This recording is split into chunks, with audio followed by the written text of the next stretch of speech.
Baik, assalamualaikum warahmatullahi wabarakatuh. Kembali lagi di channel Bung Berani. Apa kabarnya teman-teman sekalian? Semoga teman-teman sekalian dalam keadaan sehat walafiat, selalu dalam lindungan Allah Subhanahu Wa Taala dan dilimpahkan rezeki serta kebahagiaannya. Amin. Nah, di video kali ini saya ingin berbagi pengalaman saya selama saya melihara ikan sapu-sapu, ikan yang saya jadikan ikan pembersih di tank akuarium saya. Nah, nanti saya akan bahas kelebihan dan kekurangan dari ikan sapu-sapu ini. Oke teman-teman, sebelum kita lanjut ke pembahasannya, ada baiknya klik subscribe, like, komen, dan share agar channel Bung Berani dapat berkembang dan terus menginspirasi teman-teman sekalian. Ambil sisi positif dari video ini, sisi negatifnya silakan dibuang. Oke teman-teman, kita lanjutkan ke pembahasannya. Di akuarium 75 cm saya ini terdapat 3 ekor ikan sapu-sapu. Namun sekarang hanya terdapat 1 ekor saja. Nah, 2 ekornya sudah saya keluarkan dan saya letakkan di kolam ikan cere saya. Kenapa demikian? Tentu ada alasan saya mengeluarkan 2 ekor ikan sapu-sapu itu.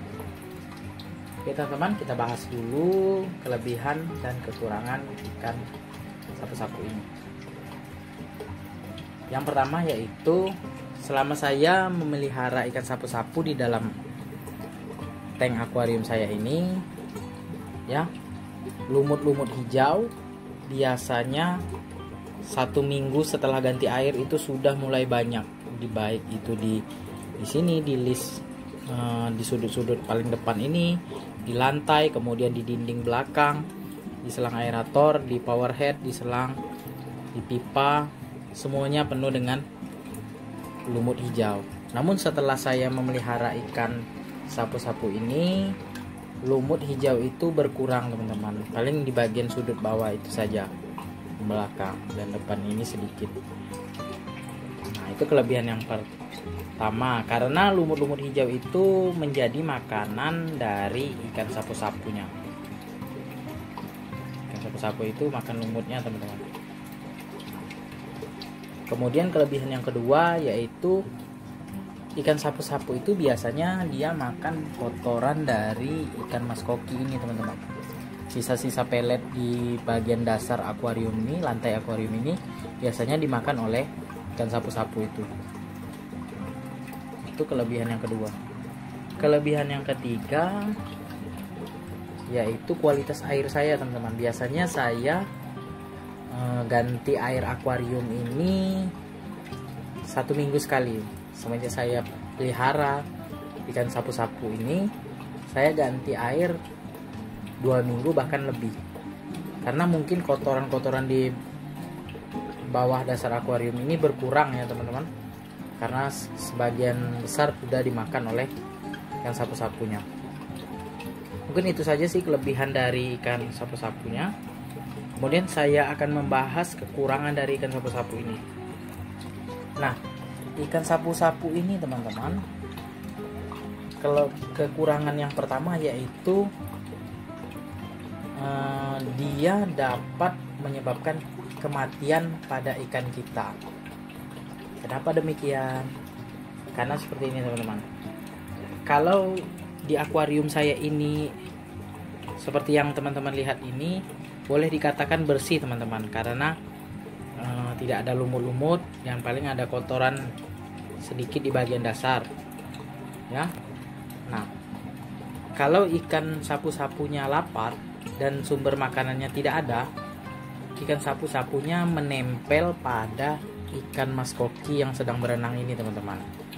Nah, saya tidak sempat memvideokan atau membuat videonya ketika ikan sapu-sapu ini lengket pada menempel pada ikan mas kokinya. Nah, ini sudah kejadian yang ketiga kalinya.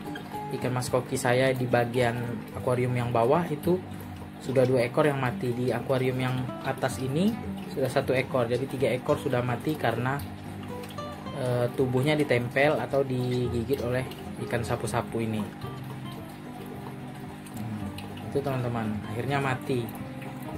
Saya sangat sayang sekali pada ikan mas koki saya, namun apalah daya, ikannya mati karena digigit oleh ikan sapu-sapunya. Itu salah satu kekurangan dari ikan sapu-sapu. Kalau dia sumber makanannya di dalam akuarium itu tidak ada, dia bisa menempel pada ikan mas koki dan dapat membuat ikan mas koki itu mati. Kekurangan yang kedua yaitu ikan sapu-sapu ini cepat sekali pertumbuhannya, teman-teman. Nah, ini salah satu ikan sapu-sapu saya yang kecil. Ini baru saya ambil di kolam ya.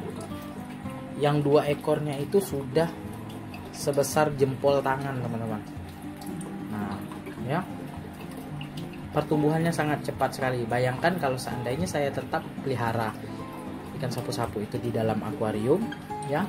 Mungkin dalam jangka waktu 4 sampai 5 bulan itu mungkin sudah sebesar jempol kaki, teman-teman. Nah, tentu saja size atau ukuran ikan yang besar itu dapat mengganggu pertumbuhan ataupun ruang gerak dari ikan mas koki saya.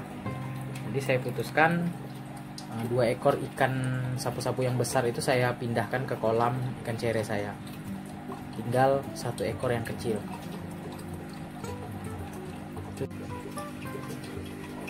Oke teman-teman, mungkin itu saja penjelasan dari saya mengenai kelebihan dan kekurangan memelihara ikan sapu-sapu di akuarium. Ini real berdasarkan pengalaman saya, teman-teman ya, bukan saya melihat dari video orang lain ataupun melihat referensi dari tempat lain ya, teman-teman. Oke teman-teman, sebelum saya akhiri video ini, ada baiknya klik subscribe, like, komen, dan share agar channel Lebung Berani dapat berkembang dan terus menginspirasi teman-teman sekalian. Di video berikutnya saya akan membahas tips bagaimana memelihara ikan sapu-sapu ini agar tidak membahayakan bagi ikan hias kita di akuarium. Oke teman-teman, terima kasih.